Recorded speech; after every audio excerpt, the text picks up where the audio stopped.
আজ ঐতিহাসিক ৩৪ জুলাই ৫ই আগস্ট বাংলাদেশের ইতিহাসের এক অবিস্মরণীয় দিন। ২০২৪ সালের এই দিনে বাংলাদেশ ফ্যাসিবাদ মুক্ত হয়েছিল।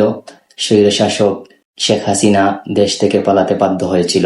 আজকের এই দিনে শুরুতেই ছাত্র জমিয়ত বাংলাদেশ বিয়ানীবাজার উপজেলা শাখার পক্ষ থেকে আজকের এই দিনে শ্রদ্ধার সাথে স্মরণ করছি জুলাই আন্দোলনে শহীদ সাধারণ ছাত্র সমাজ ও সাধারণ জনগণকে, যাদের আত্মত্যাগের বিনিময়ে আমরা একটা নতুন স্বাধীনতা অর্জন করেছিলাম।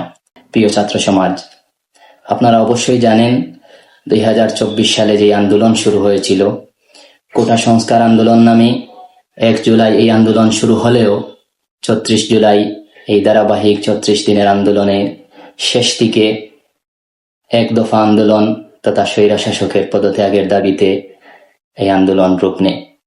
যদিও আমরা জানি এই আন্দোলন বাংলাদেশের ইতিহাসের এক স্মরণীয় দিন, কিন্তু আমাদেরকে লক্ষ্য রাখতে হবে এই ফ্যাসিবাদ বিরোধী আন্দোলন একদিনে শুরু হয়নি। আমরা যদি ইতিহাস তালাশ করি 1947, 1971, 1952 সহ যে বিভিন্ন আন্দোলন হয়েছে, সর্বশেষ সেই ফ্যাসিবাদ সরকারের আমলে 2013 সালে শাপলা চত্বরে হেফাজতে ইসলাম বাংলাদেশের যেই আন্দোলন সংগ্রাম হয়েছিল, হেফাজতে ইসলামের এই আন্দোলনে আমাদের যে ছাত্র সমাজ জীবন দিয়েছিল, তারই ধারাবাহিকতায় 2024 সালের জুলাইয়ে ফ্যাসিবাদ বিরোধী বৈষম্য বিরোধী যে আন্দোলন শুরু হয়েছিল, সেই আন্দোলনেরই এক রূপরেখা।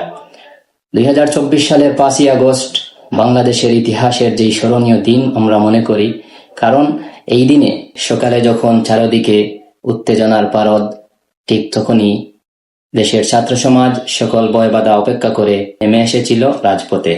5 আগস্ট বিকালের দিকে এই আন্দোলন সংগ্রাম মোড় নিয়েছিল এক অন্য অধ্যায়ে।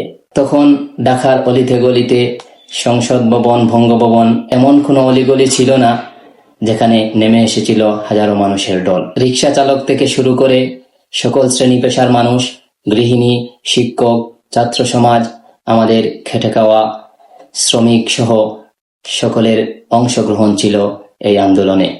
ঠিক তখনই আমরা খবরের কাগজ, মিডিয়ায় জানতে পারি 16 বছরের ফ্যাসিবাদে আক্রান্ত আমাদের এই মাতৃভূমি বাংলাদেশ থেকে পালাতে বাধ্য হয়েছে স্বৈরশাসক। তখনই সবাই একসাথে উদযাপন শুরু করে স্বাধীনতার স্বাদ।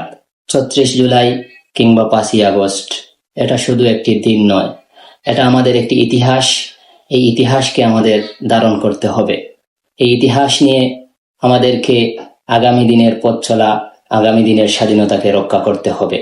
তাই আমরা সবাই এই জুলাইয়ের চেতনা ধারণ করে, জুলাইয়ের এই আকাঙ্ক্ষা, জুলাইয়ের এই প্রতীক, ফ্যাসিবাদ হটানোর এই আন্দোলনকে ধারণ করে আগামীর বাংলাদেশ বিনির্মাণে, স্বাধীনতা রক্ষায় আমরা যেন ঐক্যবদ্ধ হয়ে থাকি, এটাই কামনা।